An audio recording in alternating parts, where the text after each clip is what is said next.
কৃষক বন্ধু, আপনি হয়তো অনেক সময় লক্ষ্য করেছেন যে ফসলের মধ্যে মাদকদ্রব্যের ব্যবহার, ধান চাষের মধ্যে পাশকাঠি বৃদ্ধির জন্য মাদকদ্রব্যের ব্যবহার এবং ফলন বৃদ্ধিতে মাদকদ্রব্যের ব্যবহার।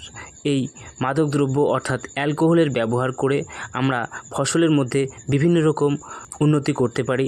যেমন ধরুন, ধানের পাশকাঠি বৃদ্ধি, ধানের ফলন বৃদ্ধি বা ধানের গ্রোথ বা চেহারার বৃদ্ধিতেও আমরা বিভিন্ন রকম উন্নতি ঘটাতে পারি এই মাদকদ্রব্য অর্থাৎ অ্যালকোহলের ব্যবহার করে। তাই কৃষক বন্ধু, আপনি যদি এখনও এই ধরনের ভিডিও না দেখে থাকেন, তাহলে আজকের ভিডিওটি দেখে আপনার অভিজ্ঞতাকে বাড়াতে পারেন যে মাদকদ্রব্য অর্থাৎ অ্যালকোহলকে ফসলের মধ্যে ব্যবহার করে আমরা কিভাবে এই ফসলের উন্নতি করতে পারি এবং ফসলের মধ্যে ফল ও ফুলের পরিমাণ বাড়াতে পারি, অর্থাৎ উৎপাদন বাড়িয়ে আমরা একটা লাভবান হতে পারি। তো এর জন্য আপনাকে অবশ্যই সম্পূর্ণ ভিডিওটি দেখতে হবে। আজকের এই ভিডিওটিতে আমি আলোচনা করব মাদকদ্রব্য অর্থাৎ অ্যালকোহল ব্যবহারে আমরা ফসলের মধ্যে কি উন্নতি লক্ষ্য করতে পারি। এটি কি কীটনাশক হিসেবে কাজ করে, না ছত্রাকনাশক হিসেবে কাজ করে, অথবা আপনি এই অ্যালকোহল ব্যবহার করলে ফসলের বিভিন্ন রকম মাইক্রোনিউট্রিয়েন্টের অভাব পূরণ করতে পারবেন, নাকি পিজিআরের পরিপূর্ণ অভাব পূরণ হবে এই অ্যালকোহল ব্যবহারে। সমস্ত কিছু আজকের ভিডিওটিতে আমরা জানব। আদৌ কি আমরা এই অ্যালকোহল ব্যবহারে ফসলের উন্নতি করতে পারবো? এটা কি সত্যিই সম্ভব? আর যদি সম্ভব হয় তাহলে কি পরিমাণ ব্যবহার করতে হবে, আর ব্যবহারের ফলে ফসলের কি উপকার হতে পারে এবং কোন ধরনের অ্যালকোহল ব্যবহার করতে হবে আমাদের ফসলে। এর জন্য হয়তো ভিডিওটি একটু লম্বা হয়ে যেতে পারে, তার জন্য আপনাকে ধৈর্য সহকারে সম্পূর্ণ ভিডিওটি দেখতে হবে। তো চলুন কৃষক বন্ধু, গুরুত্বপূর্ণ বিষয়গুলি সম্বন্ধে আলোচনায় যাওয়া যাক। তো কৃষক বন্ধু, আজকের এই ভিডিওটির গুরুত্বপূর্ণ তথ্যগুলি অনেক সময় ধরে অনেক কষ্ট করে সংগ্রহ করেছি, আর সেই তথ্যগুলি আমি আপনাদের সামনে তুলে ধরার চেষ্টা করছি। সম্প্রতি মধ্যপ্রদেশের নর্মদাপুরমের কৃষকরা গ্রীষ্মকালীন মুগ ডাল চাষে দ্বিগুণ ফলন পেতে দেশীয় মদের ব্যবহার করতে শুরু করেছে। এখানকার কৃষকদের দাবি, মুগ ডাল উৎপাদনে দেশি মদ ব্যবহার করলে ফলন দ্বিগুণ করা যায়। বর্তমান সময়ে বাংলার কৃষকরাও ফসলের মধ্যে অনেক সময় মাদকদ্রব্য বা মদ ব্যবহার করতে শুরু করেছে। তবে কৃষিবিদরা ফসলে অ্যালকোহলের ব্যবহারকে সম্পূর্ণ ভিত্তিহীন বলে জানিয়েছেন। এদিকে আবার জাপানের Riken center for sustainable research science দ্বারা পরিচালিত একটি গবেষণায় বলা হয়েছে যে খরার সময় জলের পরিবর্তে অ্যালকোহল ব্যবহারে পূর্ণ হতে পারে গাছের জলের অভাব এবং বৃদ্ধি পাবে গাছের চেহারা, ফুল, ফল ও শস্যের ফলন। এবারে কৃষক বন্ধু, গবেষকদের বিভিন্ন রকম মতামতের ফলেই আমরা কৃষকরা বিভিন্ন রকম চিন্তার সম্মুখীন হই। তাই এখন যদি আপনার মনে হচ্ছে যে ফসলে মাদকদ্রব্য কি ব্যবহার করাটা উচিত হবে এবং ব্যবহার করলে সত্যিই কি লাভবান হতে পারবো, এই সমস্ত ধরনের কথা ভাবার পর আমরা কৃষকরা নিজেরাই যদি একটু চিন্তাভাবনা করে দেখি যে ফসলে অ্যালকোহল ব্যবহার কতটা যুক্তিযুক্ত হবে, তাহলে প্রথমেই জানাবো কৃষক বন্ধু, মদ বা অ্যালকোহলের মধ্যে এমন কি রয়েছে এবং সেটি কিভাবে ফসলের উপকার করতে পারে বা ফসলে কাজ করে থাকে। তো আমরা যদি অ্যালকোহল সম্পর্কে জানি, তাহলে সাধারণত অনেক ধরনের অ্যালকোহলের মধ্যে শুধুমাত্র 3 রকমের অ্যালকোহলের সাথেই আমরা পরিচিত রয়েছি।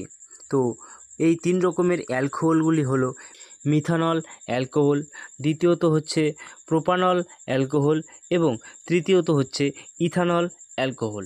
তো কৃষক বন্ধু, এবারে জানবো এই অ্যালকোহলগুলির উৎপত্তি কোথা থেকে হয় বা কিভাবে তৈরি করা হয়। তো তার আগে আপনার কাছে একটি অনুরোধ, আপনি যদি আমার চ্যানেলটি এখনও সাবস্ক্রাইব না করে থাকেন, তাহলে অবশ্যই ভিডিওর নিচে কালো রঙের সাবস্ক্রাইব বটনটিতে ক্লিক করে চ্যানেলটি সাবস্ক্রাইব করে দেবেন এই ধরনের কৃষি বিষয়ক ভিডিও নিয়মিত পাওয়ার জন্য। অবশ্যই ভিডিওটি শেষ পর্যন্ত দেখার পরে ভালো লাগলে লাইক করতে ভুলবেন না। এই 3 ধরনের অ্যালকোহলেই আমরা পরিচিত রয়েছি। তো এই 3 ধরনের অ্যালকোহলের মধ্যে মিথানল অ্যালকোহলটি বা মিথাইল অ্যালকোহলটি আমরা মূলত বাতাসের অনুপস্থিতিতে কাঠের পিসগুলিকে বা কয়লাগুলিকে গরম করে কার্বন উৎপাদন করে বিশেষ পদ্ধতিতে এই অ্যালকোহলটি পাওয়া যায়।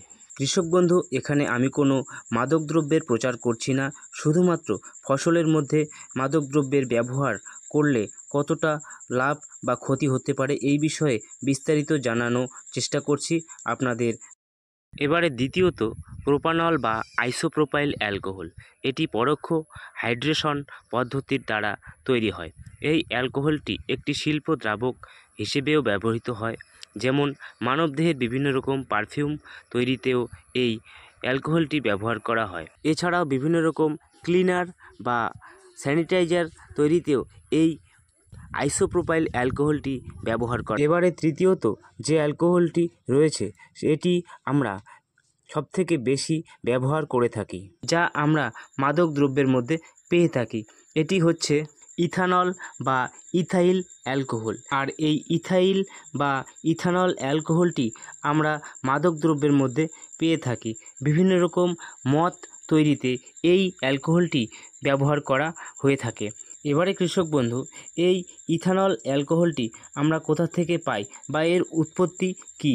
এই উৎপত্তিটি হচ্ছে সবথেকে গুরুত্বপূর্ণ একটি বিষয়, যা আমাদের ফসলের মধ্যে অ্যালকোহলের ব্যবহারের যোগ্য করে তুলেছে। এটি সাধারণত বিভিন্ন রকম শস্য বা ফলের রসের গাজন বা পচানো রসের মধ্য থেকেই তৈরি করা হয়।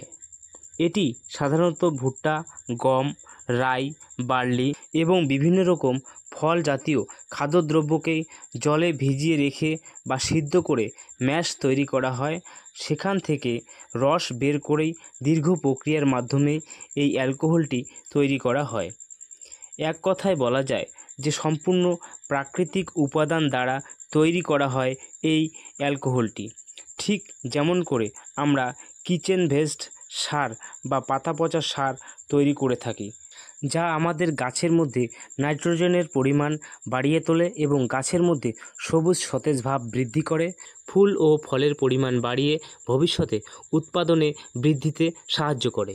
এবারে যদি আমরা আরেক দিক থেকে ভাবি, অর্থাৎ গাছের মধ্যে যে পিজিআর বা বিজিপি ব্যবহার করা হয়, সেই পিজিআর বা পিজিপির মধ্যে যে মূল উপাদান কয়েকটি থাকে, সেগুলির মধ্যে গুরুত্বপূর্ণ 4টি উপাদান হলো amino acid, humic acid, gibberellic acid এবং ফালভিক অ্যাসিড। এই 4 ধরনের অ্যাসিডের মধ্যে 2 থেকে 3টি অ্যাসিড অবশ্যই যে কোনো পিজিআরের মধ্যেই আমরা দেখতে পাই। ঠিক সেইভাবেই আমরা যদি বাংলা মদ বা মাদকদ্রব্যের কথা ভাবি, তাহলেও এটিও এক ধরনের অ্যালকোহল অ্যাসিড, যা সম্পূর্ণভাবে জৈব উপাদান থেকে পাওয়া যায়, ফলে এটি গাছের মধ্যে প্রয়োগ করা যেতে পারে। আর আপনারা প্রত্যেকেই জানেন ফসলে জৈব সারের গুরুত্ব কতটা, অর্থাৎ অ্যালকোহলকে আমরা এক ধরনের জৈব সার বা মেডিসিন বলে ব্যবহার করতে পারি। এই অ্যালকোহল ব্যবহারের ফলে গাছের মধ্যে নাইট্রোজেন বা ইউরিয়ার কার্যক্ষমতা বেড়ে যায় এবং তার সাথে সাথে পিজিআর বা পিজিপির কার্যকারী গুণগুলো এর মধ্যে থাকে, যার কারণেই মদ বা অ্যালকোহল ব্যবহারে ফসলের দ্রুত বৃদ্ধি হতে থাকে এবং গাছের পাতাগুলো সবুজ সতেজভাবে ভরে ওঠে এবং ফুল ও ফলের পরিমাণ বৃদ্ধি করে, যা থেকে ভবিষ্যতে আমাদের উৎপাদন অনেক বেশি পরিমাণে বাড়তে সাহায্য করে এবং তার সাথে সাথে ফলের সাইজও অনেকটা বৃদ্ধিতেও সাহায্য করে এবং একই সাথে অ্যালকোহলের অ্যাসিটিক গুণ আমাদের গাছের মধ্যে বিভিন্ন রকম পোকার আক্রমণ থেকেও গাছকে রক্ষা করতে বিশেষভাবে কার্যকরী ক্ষমতা ধরে রাখে এবং এর সাথে সাথে গাছের মধ্যে যদি কোনো রকম মিলিবাগের আক্রমণ হয়ে থাকে, তাহলেও এই অ্যালকোহল ব্যবহারে মিলিবাগ অতি দ্রুত সহজেই সারিয়ে তোলা সম্ভব হয়। সুতরাং এক কথায় বলা যায় এই অ্যালকোহল বা মদ আমাদের ফসলের মধ্যে বিভিন্ন রকম উপকারী কার্যকরী ক্ষমতা ধরে রাখে এবং বিভিন্ন রকম সমস্যা থেকে গাছকে রক্ষা করতে সাহায্য করে। তাই এই অ্যালকোহল আমরা গাছের মধ্যে একবার প্রয়োগ করে দেখতেই পারি। তো কৃষক বন্ধু, ফসলের মধ্যে কোন অ্যালকোহল কতটা কাজ করবে সেটা তার পার্সেন্টেজের উপর নির্ভর করে। তাই কৃষক বন্ধু, এত কিছু জানার পর আমরা ফসলের মধ্যে মদ বা দারুর ব্যবহার করতেই পারি। তবে এবার কথা হলো, এটি আমরা কোন কোন ফসলের ব্যবহার করব।